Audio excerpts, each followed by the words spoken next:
Hello everyone. I'm going to bring you forth a video on primary impressions, and this video was part of a lecture which I delivered at my college, my alma mater, that is Terna Dental College, and it was well received by everybody because there is a growing interest in complete dentures, also for those people who are placing implants and providing overdentures as a solution to their patients, especially two implant overdentures, whereby you would need a good primary impression to make a good foundation for the complete denture.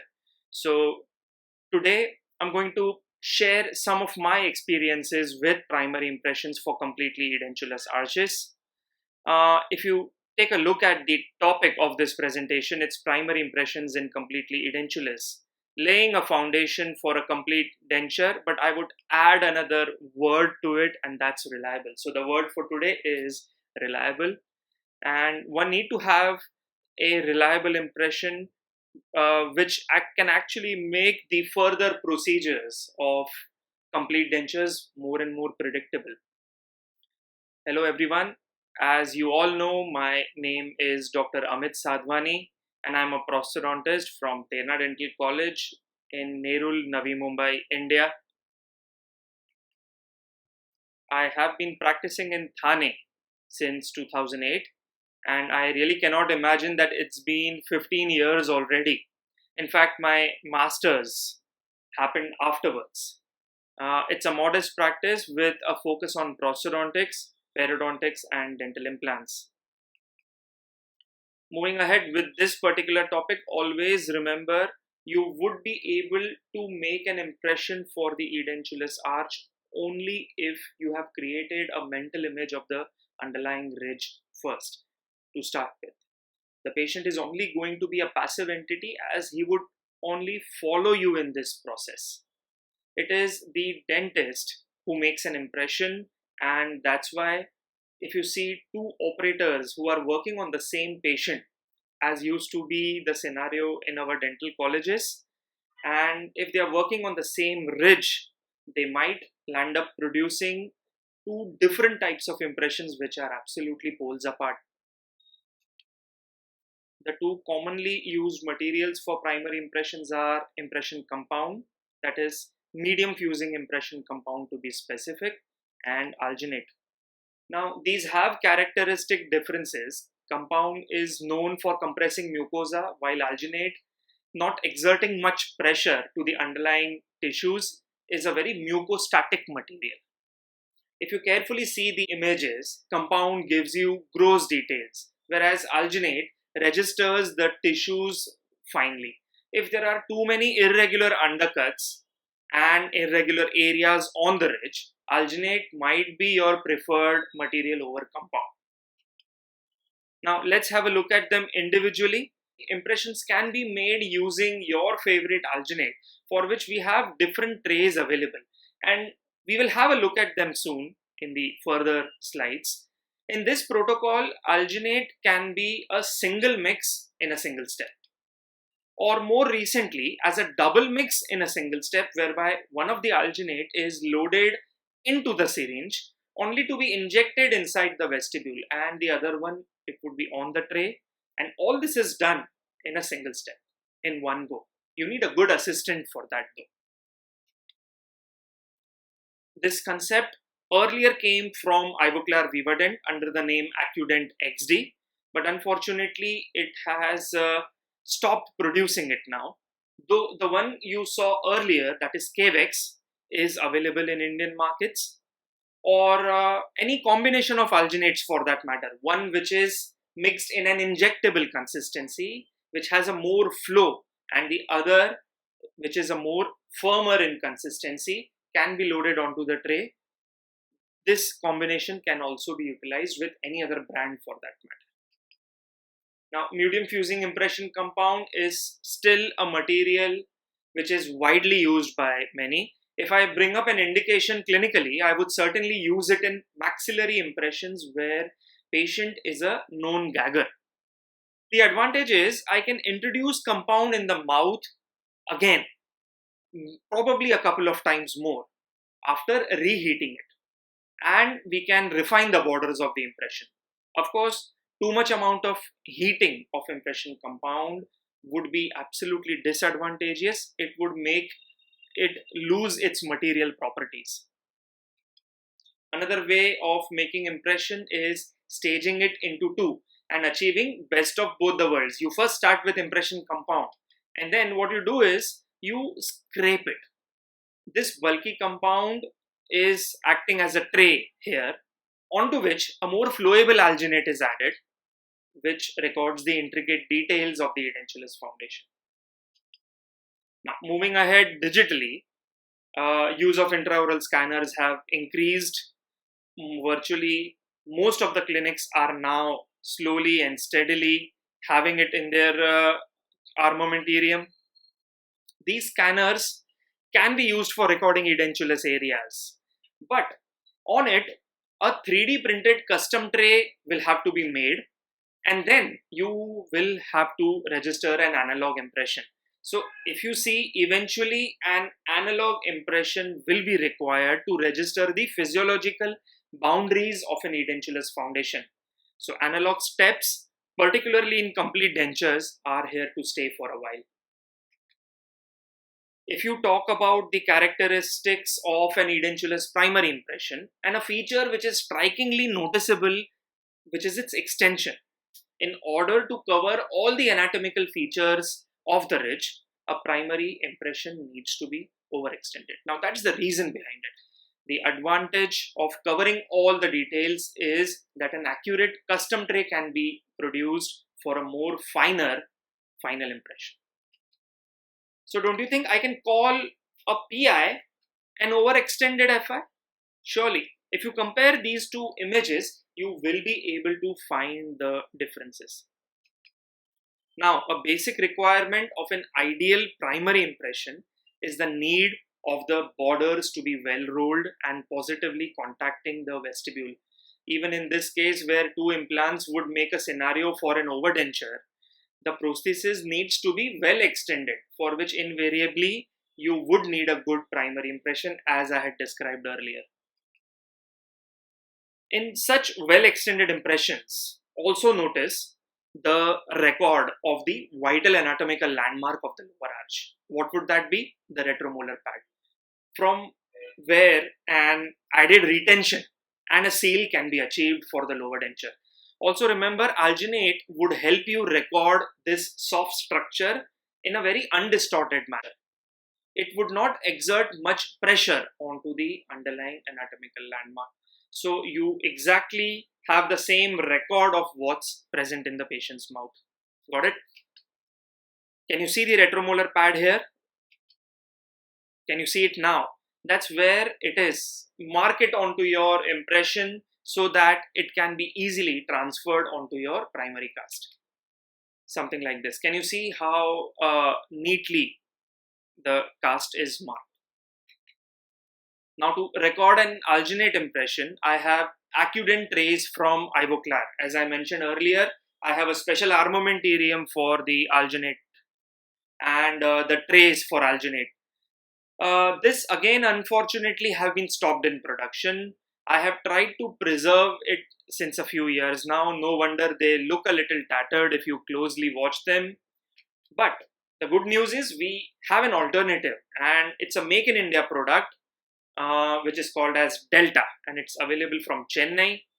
They are just like the Ivoclar trays, perfectly molded according to the ridge forms and the peripheral tissues.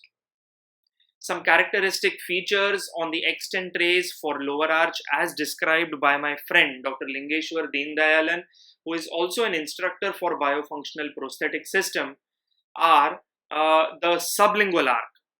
That is the lower lingual extension to cover the sublingual crescent region, which is a primary retentive area, if you all know. Another feature is on the labial surface, that is the mentalis knob. The lower labial extension on the either side of the labial frenum also helps in stability and retention. And the mesenteric cut, the distobuccal cutback, is to provide space for mesenteric pull on the buccinator. Thus, it avoids an overextension in that area, which otherwise can cause popping out of the denture on opening the mouth. Also, if you see the side profile of these trays, there is an availability of separate series of trays for highly resorbed ridges. It's called as the LX series for the lower arch. And if you notice the raise in the tray at the back over the retromolar pad areas, it goes right up like this. So there has to be a way where I should be able to select the tray of the right size. So what we can do is, we have a specialized gauge which can be placed on the widest areas of the ridge, like the maxillary tuberosities or the retromolar pads. It is then placed on the corresponding areas of the trays and the tray size is confirmed. The same gauge is provided with the extend trays. It works on the same fundamentals. And now if you look at a maxillary alginate impression which has been made with two mixes, area to be carefully noticed are the buccal flanges of this impression, which are nice and thick, covering the whole lot of wider buccal space thoroughly. We saw this mandibular impression earlier. Here it is again for you for the lower arch. That's how it looks like. Now let me introduce you to another set of trays which follow the sole principle of not exerting any undue pressure on the retromolar pad. These trays are manufactured by Morita in Japan and are called as the FCB or the frame cutback trays. You have them available here through some dealers. If you see, obvious windows are located on the top of retromolar pads. These help in achieving a good suction impression for the lower arch. The trays have been devised by Dr. Jiro Abe. I have had an opportunity to meet him in Tokyo in 2019. That was before COVID. He is the proponent of the SEMCD, that is Suction Effective Mandibular Complete Denture. He has an excellent book written on complete dentures. That's how a mandibular FCB impression looks like. Now, let's see a video on how we can inject alginate in the mouth and simultaneously load it onto the tray in order to make the single step double mix impression. So what you would have to do is, you will have to reflect the upper lip and the cheek so that you can inject well into the vestibule. Also make sure that you put some alginate on the rugae area as well, and then the tray material is loaded onto the tray, placed inside the patient's mouth. Make sure when you are doing a maxillary impression, you mold the lips and the cheeks well to adapt it. Ask the patient to bend the head down so that the PPS area gets a little taut and it's engraved onto the maxillary impression. In case of the lower arch, the amount of surface area is very less. So once you start injecting on the labial as well as the lingual sulci, what happens is the alginate virtually covers the whole floor of the mouth. That's fine, that's not a problem at all. All you have to do is, again, mix the tray material and place it inside the patient's mouth. Make sure in lower arch, you mold the cheeks and the lip well.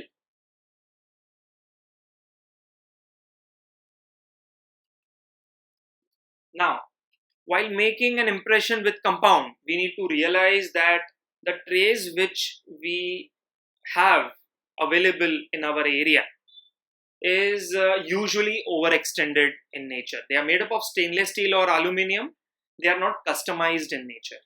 Rather, they may be grossly overextended in certain areas.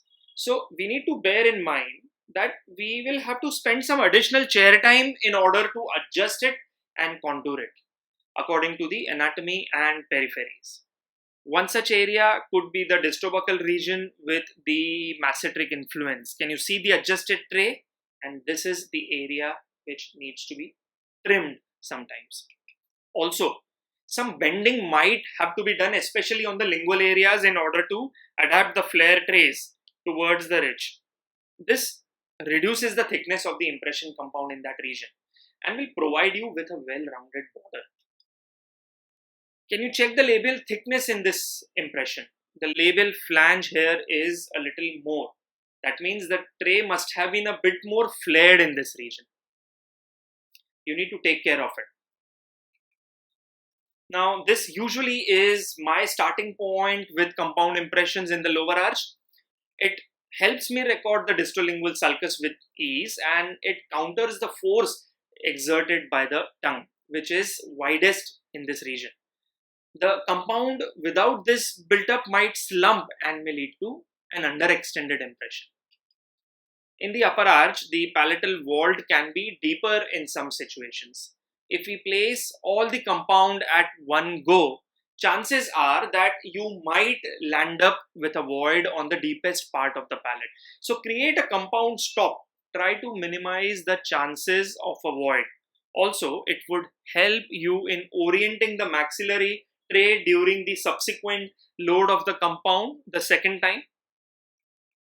Another tip for maxillary impressions in general is the location of the maxillary labial frenum, which needs to coincide with the labial notch on the tray, whatever tray you are using, whether it is the newer extend tray, the Ivoclar trays, or the conventional stainless steel trays. This would orient and center the tray and would make the impression more bilaterally symmetrical. Remember to mold the tempered compound with your fingers and make a trough right at the center of the ridge.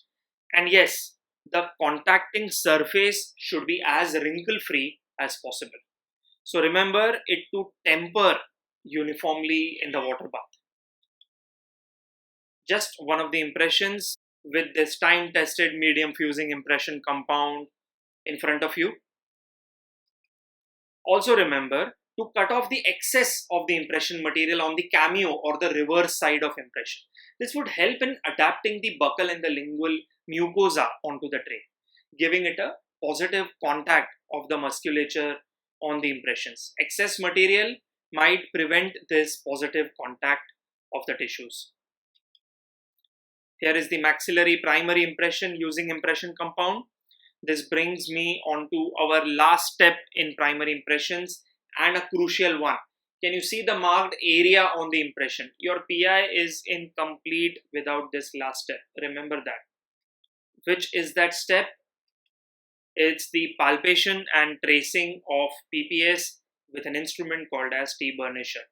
Now this is used for tracing the posterior palatal seal area. Location of the pterygo maxillary seal can be done with this T region of the burnisher. And the palpation of the soft compressible areas of the PPS is done using its ball end. Keep moving from the distal end of one tuberosity to another. You will find the width of the PPS is reducing towards the midline, where it is the thinnest. The lateral areas are wider and more compressible in order to create that perfect seal on the maxillary denture. Now, I know it's easier said than done, but only through practice one would be able to correctly locate the PPS intraorally. And once you have located it and confirmed it through alternative methods like checking out for the anterior and posterior vibrating lines, and then confirming with your intraoral findings, only then your job is ideally done. I have been using the Stedler Luna pencils to mark the PPS intraorally, just like I used to do in my college times. So just a synopsis of the transfer of PPS on the impression. Check out the smudged area on the impression. After you have transferred it, you need to refine this area before pouring the stone into it. Always remember, PPS is more of a zone of a compressible tissue and not just merely a line.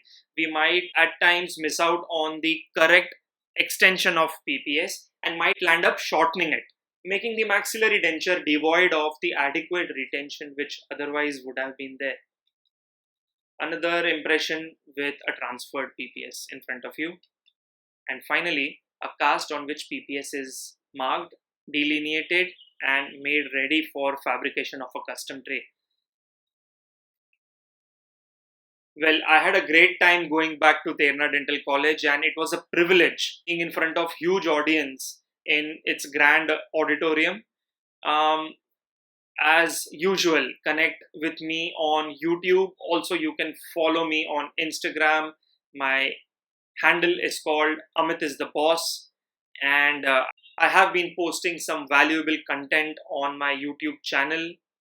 Uh, Here it is. I am sharing my email address and contact details also with you this time. You can touch base with me and we can discuss more in detail. If in case you have any doubts or concerns or questions, we have been coming up with regular workshops for removable prosthodontics. We have one coming up on the 16th and 17th of September 2022. Do get in touch with me for the details of the workshop. Thank you so much.